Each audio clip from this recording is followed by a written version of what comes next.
perfect guy to bring in for this. Keith Smith covers the NBA, Yahoo Sports, covers the Celtics as well.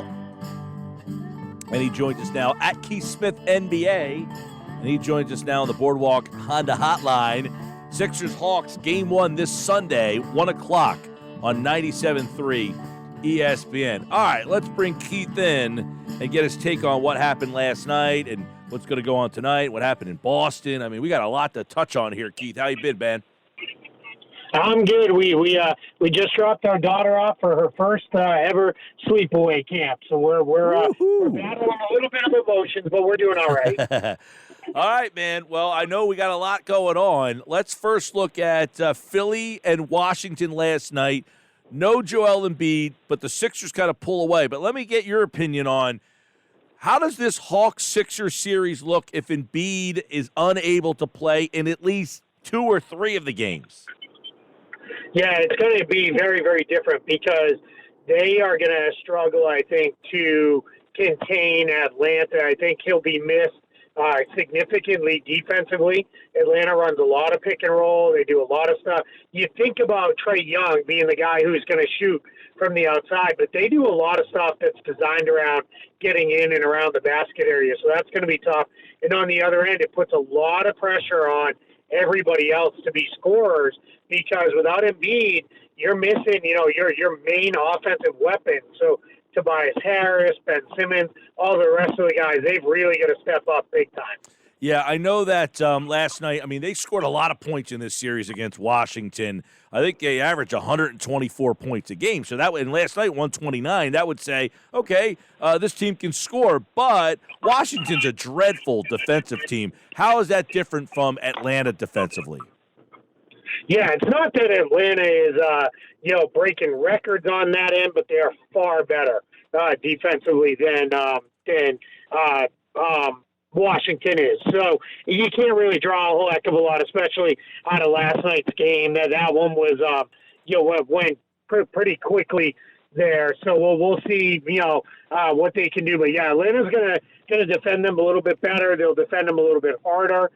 They've got guys who that's really what their primary function is on the team. Guys like DeAndre Hunter, Solomon Hill. Those will be the guys that they're going to throw at Ben Simmons to make him work. So it's definitely going to be a much steeper challenge on that end of the floor. Yeah, and you mentioned Ben Simmons, and how does he factor into this series? He's always something, man. Who do he match up with? Who matches up with him? He's an enigma. But what kind of series matchup is Ben Simmons for the Hawks? Yeah, he's going to be tough. Now, he's tougher in some ways if they don't have Embiid, because if they go to that, I've been calling it the Magic Johnson style from the old I want to say it was the 80 NBA Finals, where it was throw him in at the center position.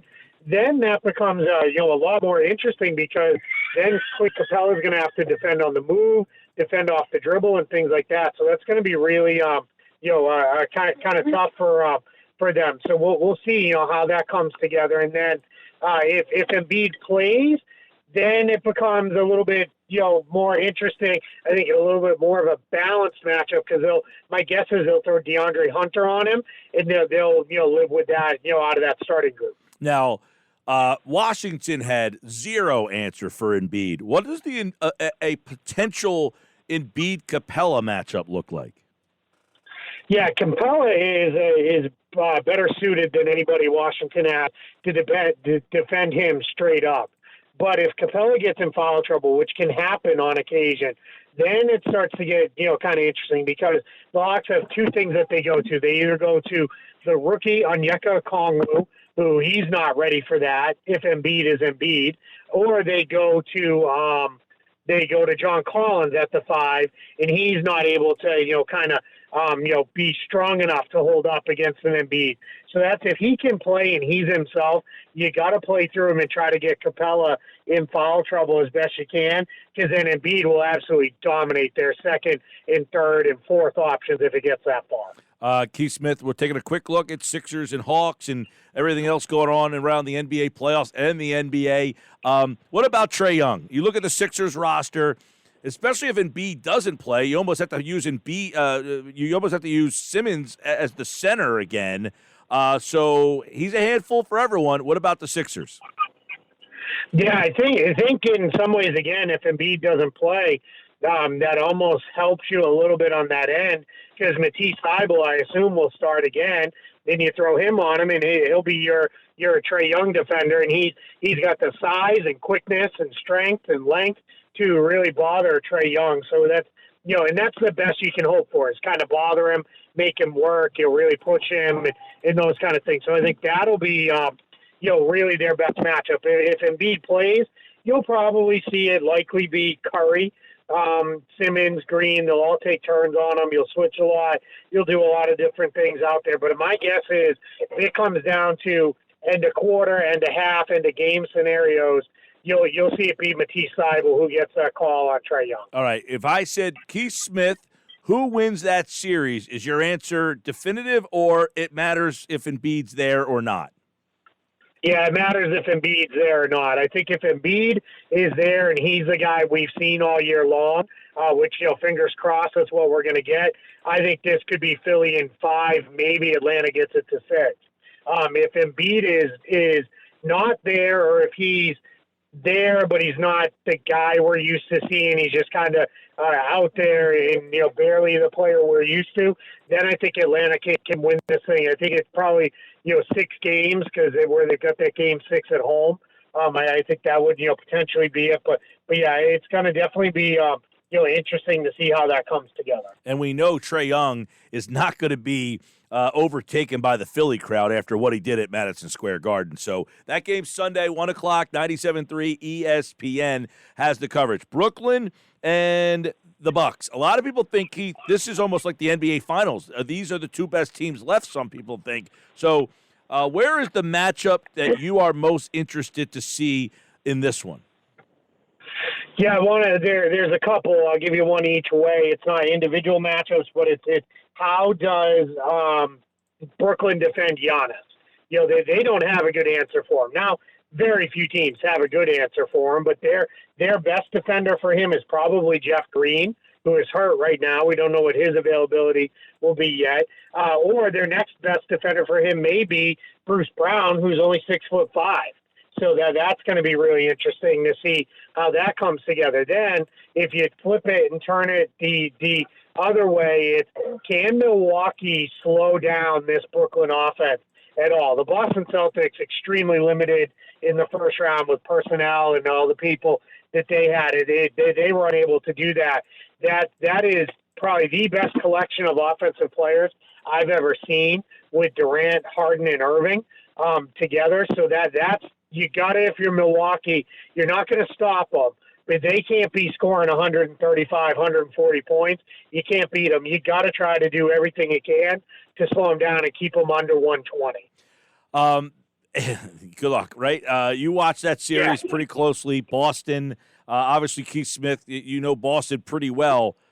Was it shocking to you what happened yesterday? I mean, I know we've talked, for 2 years here, and it's like, some people, Stevens, we all think Stevens is a great coach, but did we see him taking over the franchise? Yeah, no. The Danny Ainge part of it, if this makes sense, I've been saying it's surprising, but it's not entirely shocking. Ainge had a heart attack 2 years ago in the playoffs in 2019. And that was the first time when it was like, all right, how much longer is he going to do this? And then he himself, over the last couple years, has dropped a couple hints. And then over the last couple months, he's really kind of amped it up with, I don't know how much longer I'll do this. I'm not sure. And he has been very open that his family doesn't want him holding down that stressful of a job anymore and those kind of things. So him stepping away, that's not entirely, a huge shock. Brad Stevens taking over, though, is because there was never an inkling that Brad Stevens was ever going to be anything but a coach. No one ever, indicated that. He certainly didn't. No one's ever leaked anything like that he wanted to try something different in the world of basketball. It was always thought, this guy is a coaching lifer, whether that's Celtics or elsewhere, either at the NBA or NCAA level. But, now he's going to take over. And for the Celtics, this for the first time, you have real uncertainty for the first time in, let's call it really almost 2 decades now, because Ainge was the GM for 18 years, and then you had Doc Rivers as the head coach for a long time, and then you had Brad Stevens come in and take over. You had questions about Stevens when he came out of the college ranks, which he answered very, very quickly. So over the last 7-8 years, you've known who it's going to be. Now you have a first-time guy making the calls in the front office, and he's going to have to hire a new coach. It's going to be very, very interesting to see how this comes together. Well, this is the interesting part. Does Brad Stevens, the whatever his title is, president of basketball operations, feel there's a better coaching option out there than he is? Yeah, that's a good question. Now, they made it very, very clear before Brad Stevens could even answer it. Celtics primary governor, Wick Grousbeck, and the secondary governor, Steve Pagliuca, both stepped in and said, those are separate roles for the Boston Celtics. So they made it clear whether Stevens wanted to do the dual coach GM role, that was not an option. That was not going to be a thing. And that's probably the smart decision. So, Keith, is the message then that the person running the franchise, and this isn't bonkers, but that the person running the team is more important and has a bigger hand in wins and losses than the on-court coach? Could. It certainly could. We don't know that for sure. I think what you're going to see is that they're going to do what they can to get a coach and make it very, very harmonious as best they can to make sure that it is, there's none of that. Because the thing that I've been saying the last, now day and a half here is what you're going to end up seeing is the first time the team loses 3 or 4 games in a row, you're going to have a whole bunch of people say, well, maybe Brad, should take back over. I liken it to when Pat Riley first gave the reins over to Eric Spoelstra. You had a lot of people who were like, well, if things go bad, Riley can come back and coach, and he's never had to do that. So hopefully Stevens can hire the right guy, and that'll never have to be a conversation that needs to be had. But, that's certainly going to be bubbling under the surface every time the team goes through any, kind of bumps for a week and a half. No doubt. All right, Keith Smith, Yahoo Sports. All right, Lakers tonight, Lakers Suns. Give me the breakdown. Yeah, the Lakers are in trouble. If LeBron James and Anthony Davis can't be LeBron James and Anthony Davis at 100%, they're really in trouble. They're going to have a hard time, and they need them both. We saw, LeBron James couldn't get it done the last time out by himself, and the challenge there is LeBron's not fully healthy. He's not saying much, but you can tell watching him that ankle is still bothering him. Doesn't have the burst, the acceleration, the explosion. Call it what you will. He doesn't look like the same guy. And then Anthony Davis, if he can't be the, amazing offensive player and a destructive defensive force like what we're used to seeing him be, they're going to struggle. That Suns team is young, they're hungry, and they will love nothing more than to be the ones who take out the Lakers. So they need those two guys to be at the top of their game to even force a Game 7, and then we'll see where it goes from there. All right, over in the West, we've got Denver, Portland, very entertaining, and somehow no Murray. Denver's hanging in there. In fact, they lead the series. Can they close it out tonight? Yeah, I hope if they are up 3 in an endgame scenario that they just foul Damian Lillard and don't let him get off 3-pointers again. The fact that happened twice, that was too much, for me. But yeah, that series has been great, and I think you're going to see Portland extend it. I think they're back home tonight. It's an early tip time for them, so we'll see if that impacts their crowd or not. But I think you're going to see them get that to a Game 7. I think these two teams, without Jamal Murray, are very evenly matched. They play different styles, but they are two teams that are about as close to each other as you can get. So I think we're going to get a Game 7 in that one. Can somebody win on their home court? Clippers, Dallas.